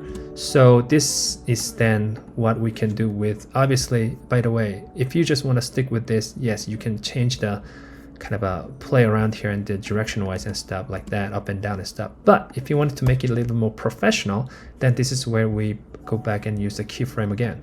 So let's go to the editing again, and let's go to the end of our let's see, is this a clip? So we want to go to our elderly clip, and at the very end, I'll go back 1 clip so we know where we are, and we're gonna place position. Let's see. Yes, and I'm gonna go back. Maybe, I don't know. I mean, you can play around. I'll go to 9 frame this time. 1, 2, 3, 4, 5, 6, 7, 8, 9, and I'm gonna add 1 more. And what I want to do is, I want her to, by the time we reach here, I want her to just move to the side, right? So like this, you keep just dragging your mouse until barely we get out of here, right here. So the keyframe you will see is this is what happens. So what we want to now is, this can be a little bit tricky, but it's really easy. Just remember, again, you have to do it on your own to get an idea. So we go back to the frame where it starts, the animation starts. We make a room, we move it to the second track, visual track, and then we bring it down the second track. And if you have a snap function on available, then it'll just snap it nicely for you. And then we go to the second clip and then click on the position mark as well. And then we go back to our first clip and then go back where we were, where she completely disappears. It's blue. Okay, good. Now go back to the second clip and mark that again. Now we have a exactly same positioned marker in both, same timeline in the both clips. So obviously we want her to, while she's moving out, while she's going away, we want her to move in, not just sit here. Okay, so what we can do is go back where this was. So we'll just, you know, toggle this out so we can only focus on her. So yes, here we want her to be here, but in here we want her to be out of the frame. Make sure that is correctly clicked. So I'm just gonna move her away from the shot because she needs to go away first and then come in. So barely there. The reason why I'm picky about we need to just make sure she's just barely gone is because I'll explain it a little bit later. Give me a second. So now if I play it, she's coming in. So if I now both turn it on, oh, you see that there's a little bit tiny black line. I mean, you know, it's probably not a big deal, but again, if we're gonna make it professional, let's just deal with this. So what I'll do is maybe you know, one of them can just overlap. So I'm gonna mute this out, and this footage right here, click this, make sure it's chosen, and let's see. So it's right here. Is this better? Let's see. Yeah, so now it's gone. So it's good. So then, and you might say, wow, this looks just the same as the last one, just a little bit slower. Well, this is where we use motion blur. So we will add an adjustment layer. You know, just like how you add this on a color grading, but this time it's specifically for this shot here. And go back to adjustment layer, go to effect, and we're gonna add a blur effect on that shot. So we'll choose a directional blur, add it on adjustment layer, go back to the editing. I mean, you can just still play around here, but this gives me more room. So in the beginning of the adjustment layer, direction, we'll do the 90 degrees because we're kind of moving this way. I'm not really bright at math or explaining how, it's just the way it is. And now at the end of the adjustment layer, we'll also add a keyframe here. And we'll come into the kind of a middle. And it's that's kind of a middle, right? And then we will add another frame, and this time we'll add it to maybe 100. So it's super blurred out. Wait, was that kind of a middle? Wait a second. No, it's not. So it's here that is in the middle. Okay, so I'm gonna delete this and add it, and maybe 100%. Now it'll be blurred out, especially around the middle, so it's more natural. So let's see what happens. Yeah, so it's a little bit better, you know, in my opinion. So that's one thing you can do. So that's basically motion blurred transition. And obviously you can, using the same thing, you can use the position to just change up and down, or, you know, the sliding direction, right? So that's the second transition. We did a white flash and we did a kind of a push, but a little bit with a blur in it. Okay, next one is something that you might not be doing it, but let's just do it for the sake of the practice. So how about we add this time we'll leave the motion blur here, but how about we add a rotation?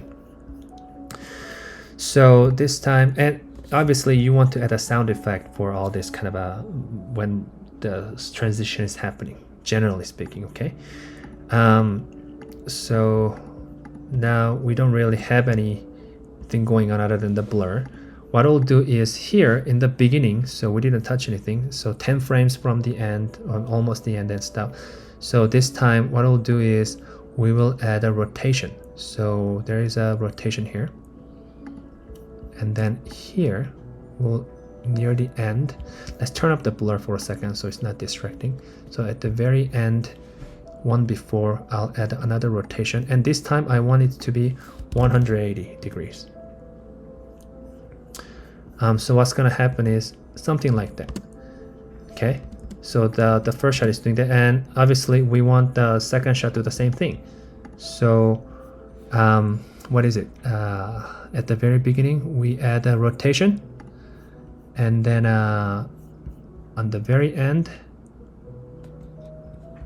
let's make sure that we're the same. Okay, so here we will add one, and this time I'm gonna undo it. So second footage, this is where we want it to be normal, so we go back to the first footage, first key line, sorry if I'm confusing you, and we'll do minus 180.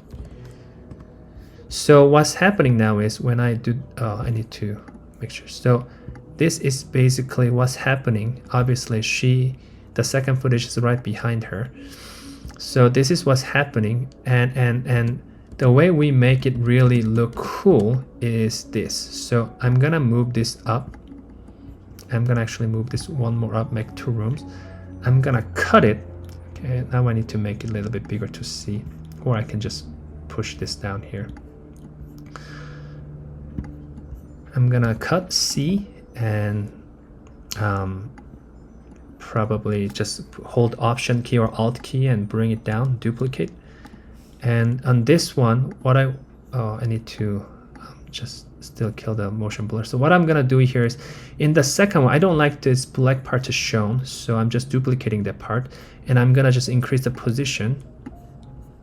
Oh, that's not the position. I meant to scale. I'm gonna make it bigger, so it's covering it right here, so I don't see any black parts. And I'm gonna do the same thing with the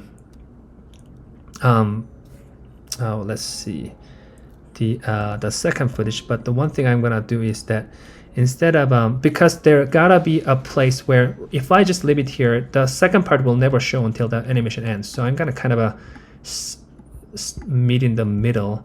So I'm gonna just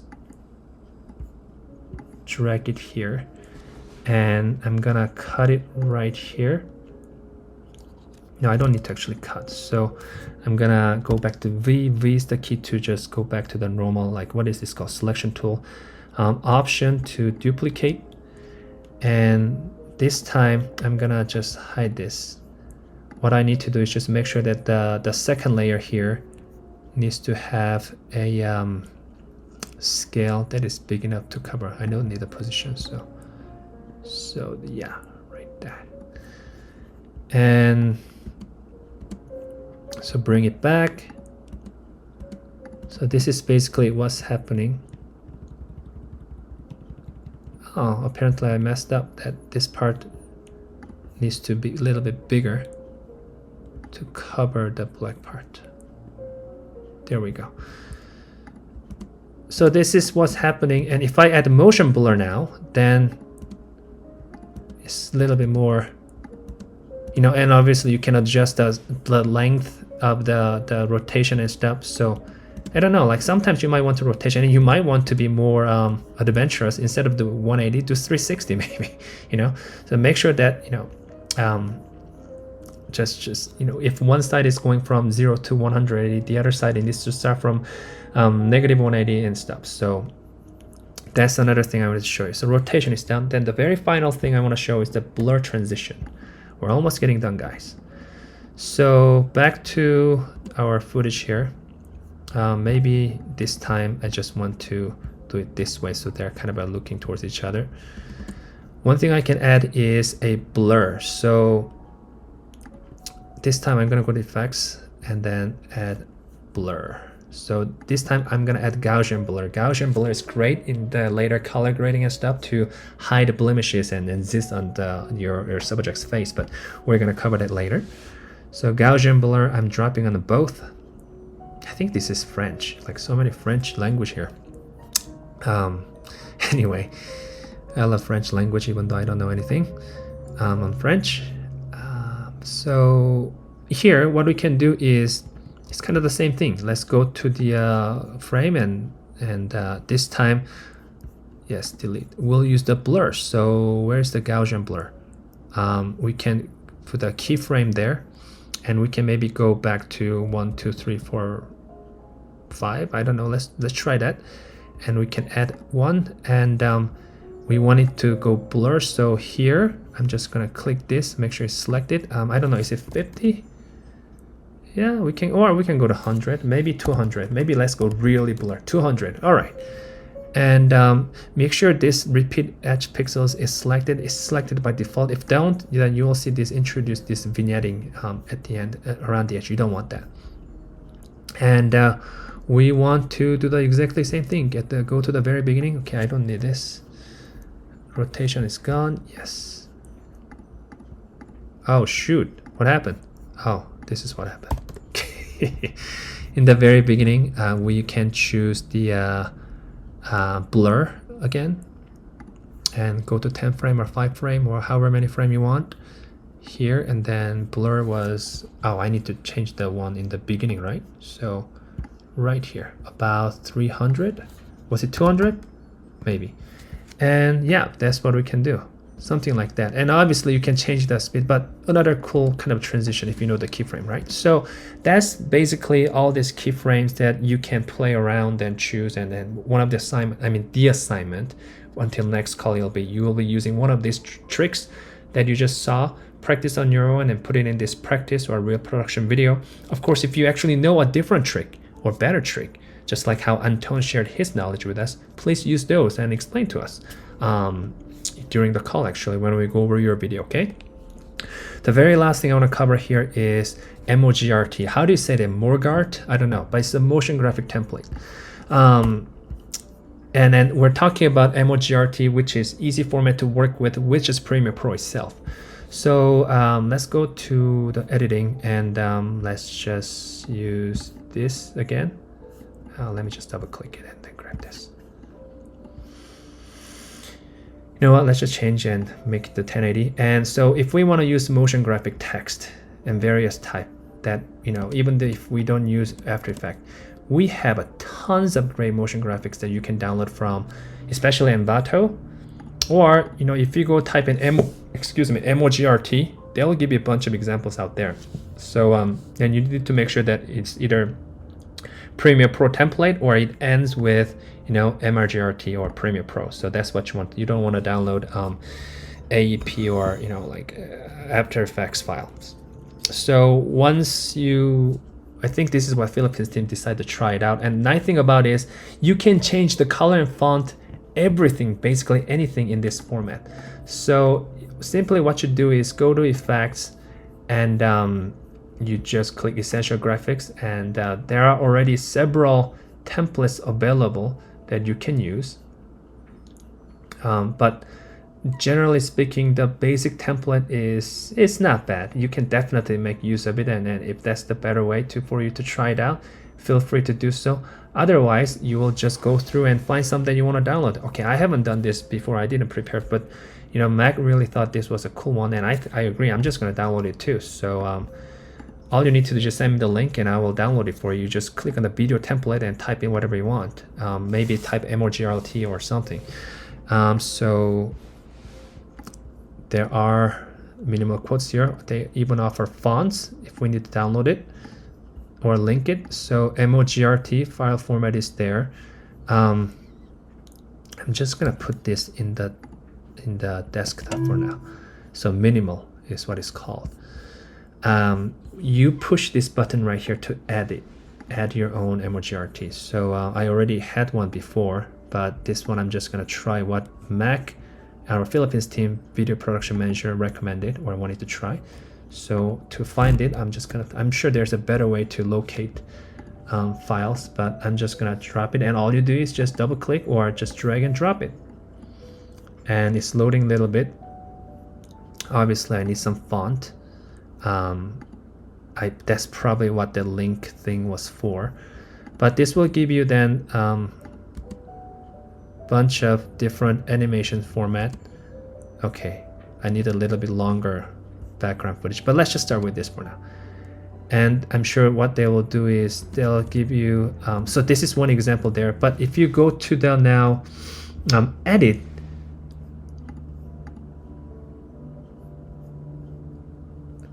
I thought when you click edit, you're actually able to, oh, I need to click on this. Yeah, so they give you different, it's loading a little bit, so you know, you're depending on the file size, your computer might be struggling a little bit to load up. But this is where then you can now change the all different sort of font, color as well. And this is where the coolers can come great, right? That we covered in earlier. If you have a video that has a specific color, and oops, that's not a cooler.co, coolers. And you can choose the and you can ask your designers to get some help. Click on some of these generators. You don't have to use this website specifically. You might find a better one, and then kind of go through this color scheme, or ask your designer provide a color scheme and the color palette, and then you know, change the font. You can also change the spacing between the lines. I don't know what this one, text 2 lines, so maybe it's this one. Yeah, scale, text color right now is white, but I mean this is like probably the ugliest color difference. Oh, it's not changing it.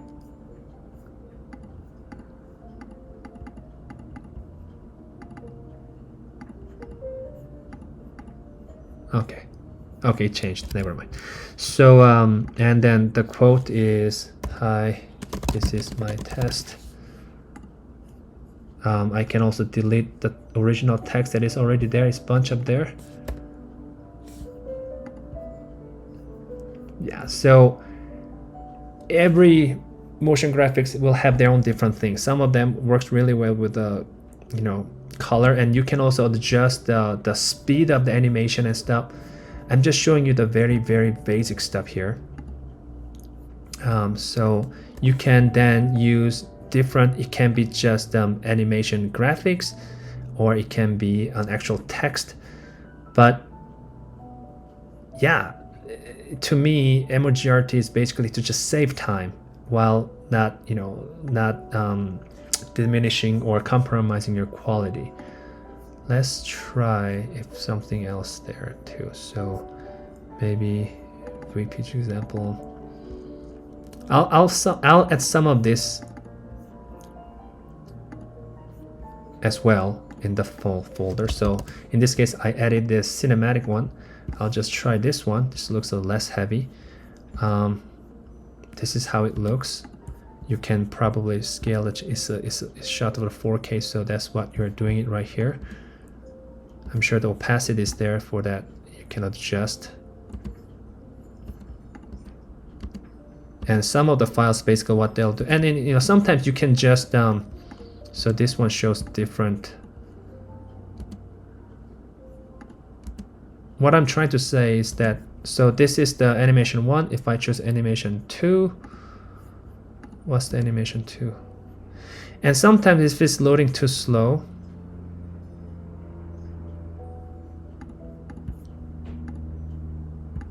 is it because I didn't choose the 3? Okay, this is animation 3. How is it different? Oh, so it's kind of a flying in this kind of way. If things are a little too slow because it's red, you can render it too. So if I just hit I and O and then enter, it'll render and it'll turn into yellow probably, and then supposedly that'll work green. Then your loading speed or rendering speed will be a little bit faster. You don't have to wait too much. Something like this. So this one is obviously, depending on how you adjust it, it shortens the duration too, which is very cool. And again, you can change the background color, you can change text position if you want. Probably I wouldn't do that. And you can actually change the text. Hello VP, I don't know how to spell. And yeah, you can choose the font and all good. So because I changed the text, now you will have to render it again to make it smooth. This one, obviously I changed the text for the animation 2, looks like, or maybe not. Oh yeah, I did. So yeah, check that out, and then try different things and see which one you like better.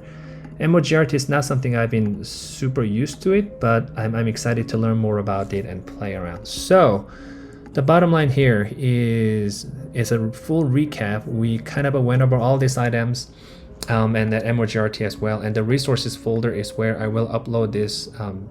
That's not the right folder. Apparently I need to link the right one by the time I'm sending it out to you. But remember that assignment will be, you want to create one test video that uses at least one of these editing tips we learned from each. So one thing, that transition, text animation, image animation, use one MOGRT, use one color matte, and try something out, and then post it on our Google Space. Well, thank you for watching all this super long video. Hopefully the chapters I added there will be helpful to you. But yeah, until next time, thank you guys.